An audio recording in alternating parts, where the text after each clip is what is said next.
Hi, friend, and welcome. I'm Marilyn East. Thank you for joining my podcast, Express Light. I believe we each have a unique gift and ability. Being created by nature, I have the desire to start my own business, and I know firsthand how important it is to blend creativity and business together. It has not always been easy for me, but I have successfully built my boutique serving people from all over the world. Because of my experience, I am passionate about helping others like myself who are looking to express light in their own lives through their gift, skill, or talent, and make a living doing it. If that's you, tune in each week as I provide tips, interview those who are successful in their craft, as well as share enlightening stories of how to build a business as a creative entrepreneur. Welcome to Express Light. Hey everyone, it's Marilee, and I'm so glad that you are joining us today on Express Light. Today I'm joined with PollyAnna Brown of M4 Mastery, and we're going to be talking about the 3 mistakes that business owners often make in telling their stories and what can be done about it. So PollyAnna, thank you so much for joining me today. I love what you do. You're so intriguing to listen to.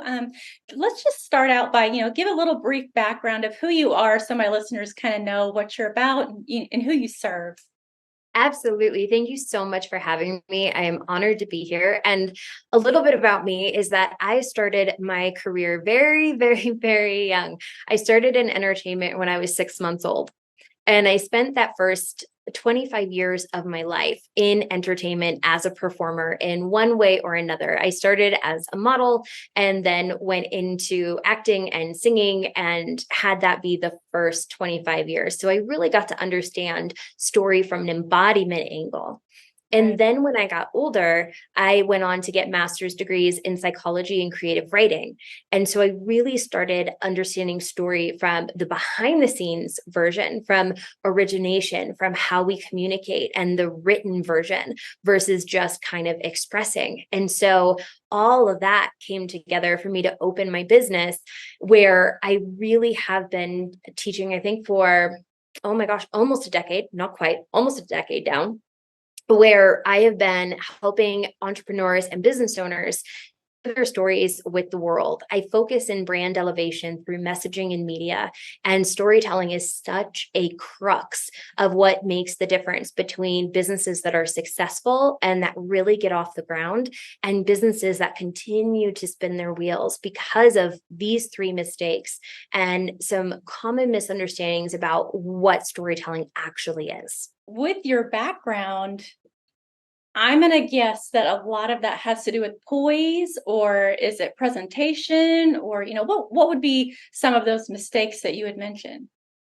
I feel like, it's so funny because people will tell me all the time, Polly, you're so polished. And I don't feel like a polished human being. It never feels that way to me. It is part of, yes, I've been, through vocal lessons and taught how to speak, and I have taken public speaking courses and all of that kind of stuff. But there is a sense of when you know your story and you know who you are, it's a lot easier to share. And so a big mistake that happens within storytelling is that people think that they are their brand story or that they are their origination story. And that's what storytelling is. And unfortunately, it's so much more than that. It would be so much easier if we could just put a bow on it and be like, boom, done. Set aside, I win. Unfortunately, that's not really the case. We storytell in every point of our communication. So every time I'm speaking to someone, I'm telling a story of some kind, whether it's an analogy or I'm making a point on something that we're talking about, or I'm sharing an anecdote of my life. There are so many stories that we have. And it's really about connecting the stories that we tell with our ideal clients and making sure that those stories mirror each other, right? And that we're telling the right ones. And they may not always be our stories. Sometimes the stories that we tell are meant to be analogies, or they're meant to be client results or something along those lines. So it's a much bigger topic than people realize. And having that skill to be able to flow between them as needed is a non-negotiable skill that makes a huge difference between the successful business owners and the business owners who really get stuck. So what I'm hearing you say in a sense, and maybe correct me if I'm wrong, but one thing that I've learned is you got to be a really good listener. So when you're listening to your client and their needs, you're going to kind of understand that a little bit more, and it's going to make you think of stories that you've been through yourself, or how to relate to them better. I mean, is there a little bit of that involved as well, or? Absolutely. You cannot be a good storyteller without being a good communicator. And most of communication is listening. So it would kind of be like trying to share a bedtime story with an adult, right? If Mhm. you're not paying attention to who they are and you're trying to read them hop on pop, they're not really going to be paying attention to you, Right. right? Or they're going to feel, spoken down to or misunderstood. And so we want to make sure that we're listening and understanding our people, because only in that process do we share what's relevant to them and what matters to them. And in every form of communication, but especially storytelling, it should be service based. So our ideas, our intentions should be about making a positive impact in someone else's life. If you don't know that that story is helping them with something, right? Whether that's being seen, heard, or understood, or taking them from a painful point where they are to a desired result, or just upgrading their desire. If you don't know that that is happening with that story, it's likely not a story that you should be telling those people. I have a lot of moms that follow me, and, just women in general. And I think as moms, we can relate to kids telling us stories, and we know when they're being truthful or not. And I think there's a little bit of play in that idea as well, because it's really coming down to clarity and being true to yourself, and what you're speaking about, really understanding what took place, and then just being truly honest and real. I think a lot of times we want to come up with this sense of, I don't know, you could see it in business owners sometimes, like they're either, or even in salesmen, they come across as salesy, or they're coming across as with too much clout, or there's the person that's just coming across real and genuine. And most people connect with the real sense of things. And it's the same thing when your kids come, when they're telling you the truth or not. So, Absolutely. There's a groundedness, right? And mm, when we listen first, speak second, which is what business is really about. Business is about solving problems. And while we get really excited about our solutions and we're passionate about them, and we should be, right? If we don't fully understand the problem that we're solving, we're really not being of service, right? We're not doing our jobs. We're not fulfilling our purpose. And so, what storytelling does is storytelling takes really dry, dull data and info, and it makes it human, mhm. and it puts it in context. And so, I could tell someone, well, you have XYZ disease. So you're in pain and you're inflamed and all of this. And this, pill or this diet will fix it, right? There's no real emotion there. But if I share with you that, like you, my grandmother really suffered from rheumatoid arthritis. And back then, before she passed away, when she was suffering with it, we did not know that inflammation was a thing. We didn't have that knowledge. We didn't even know to Google it.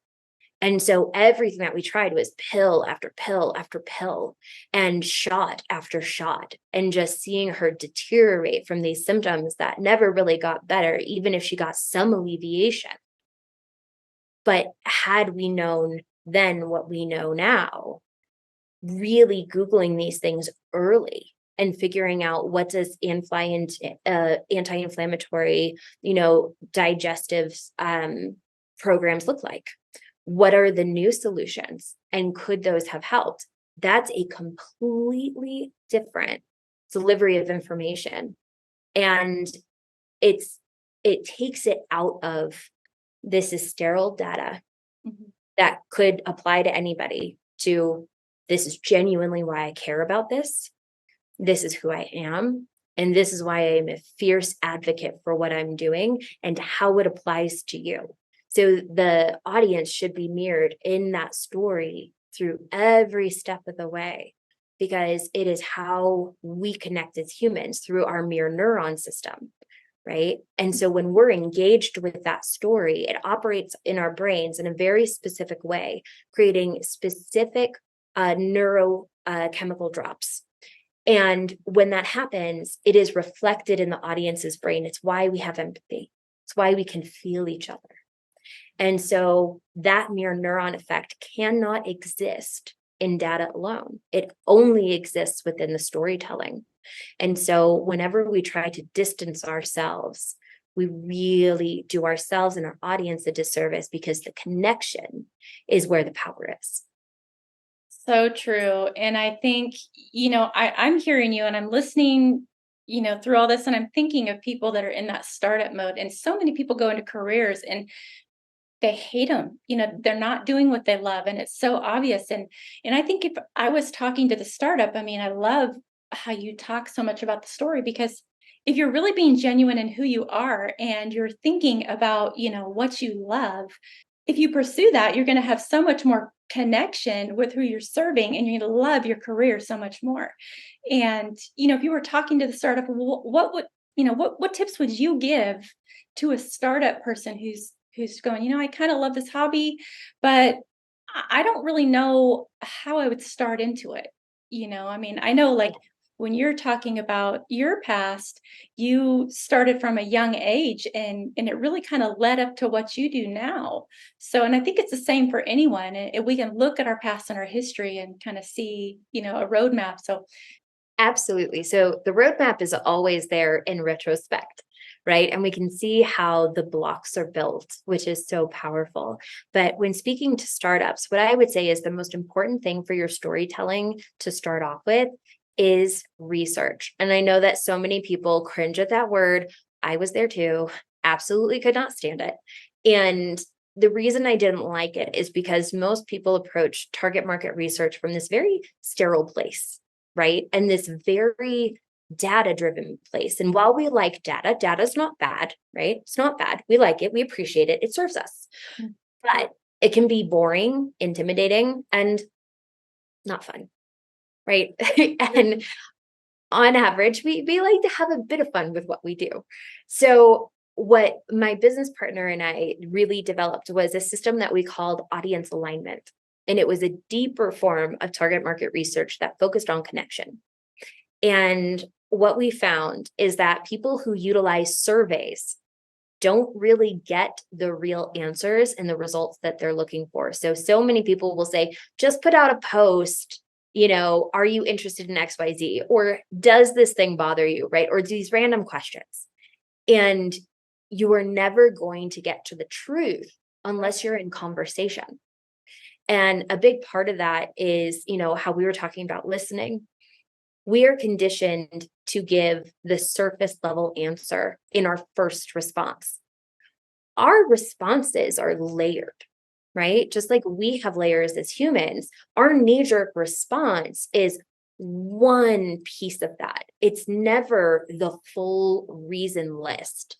And so I want you to think about people in that way, is that there's this thing and then there's all of this, right? The iceberg underneath.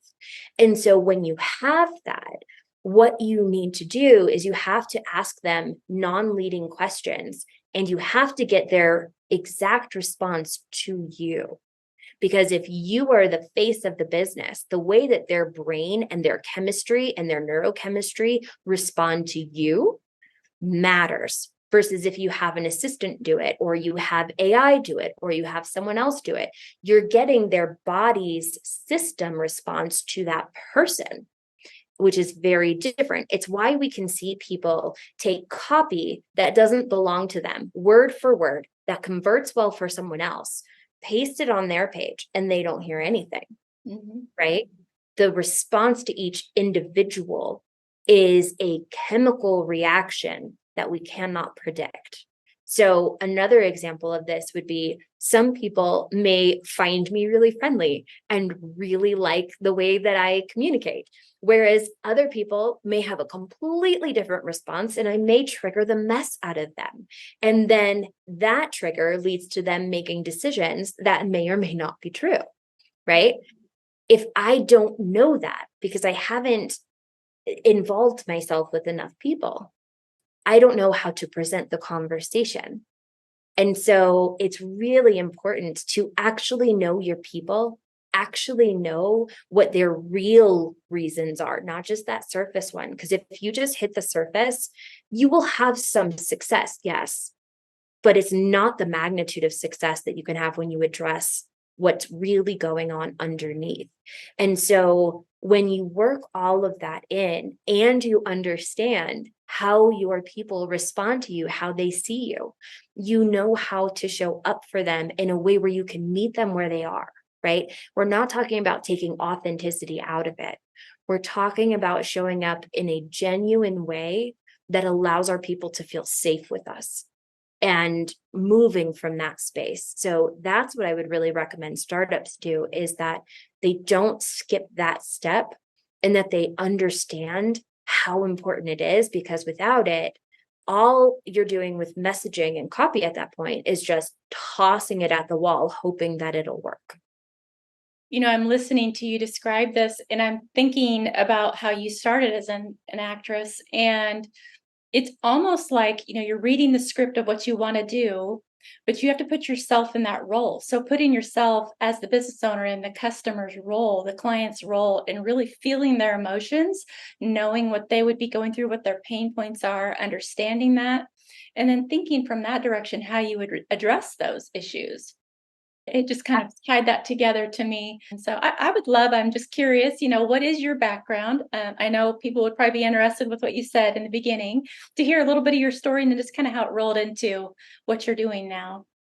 Absolutely. So I spent most of my life thus far as a performer, and it was such a rewarding thing, even though in the end I realized it wasn't for me, that I really belonged on the back end side.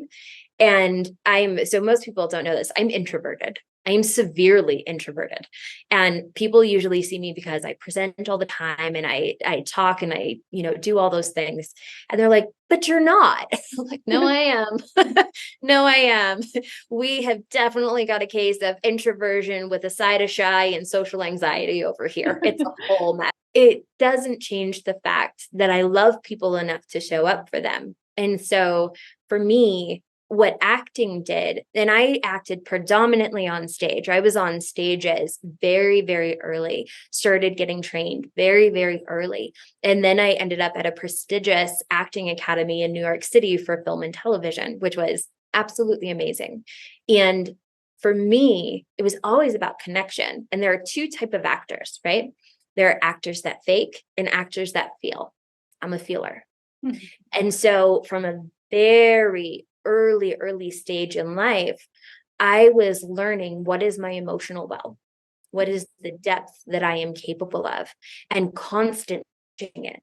And what that does is it increases your empathy and compassion for others. You can feel them on a different level because your system is open. And because I had that with the mix of having direction, I was able to go in different directions and really expand that capacity. It's what makes me such a powerful storyteller today, is that I have the ability to go to whatever depth the other person is feeling.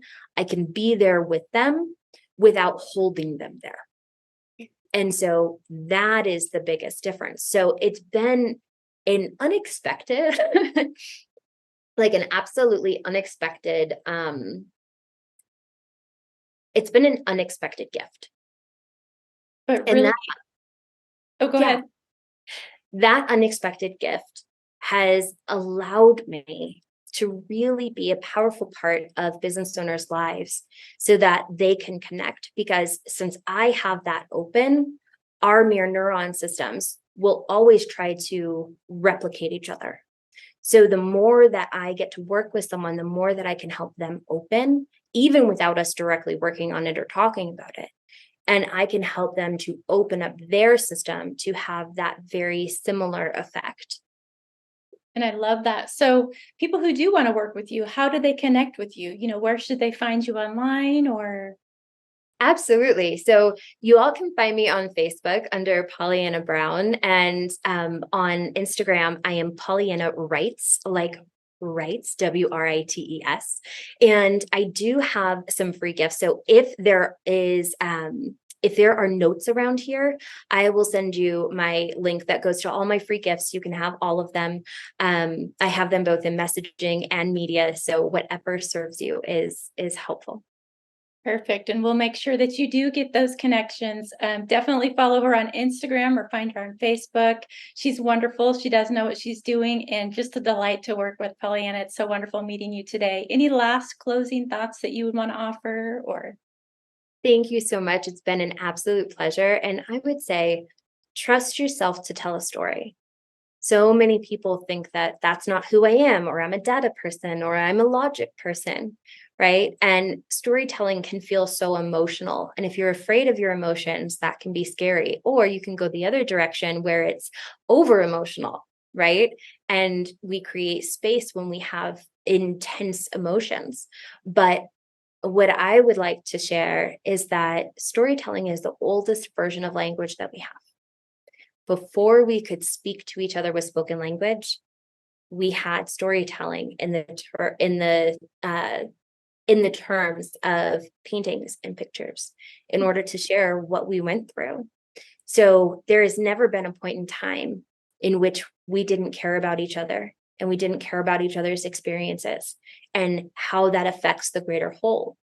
And so it is your right to tell stories.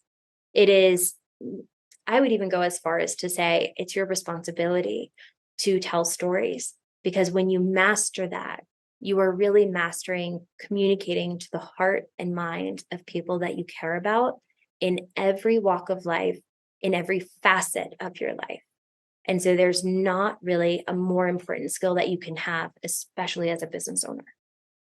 I agree with you 100%. I mean, having worked, in a store setting myself, dealing with clients directly, we all crave connection. And you find it the moment somebody really connects with you, that's the power. Like, that you're meant to work with each other. And I would crave that for any business owner out there, any customer out there, to really find that connection in their product, in their service, in the people that they work with. So it's so true. Stories do enlighten us.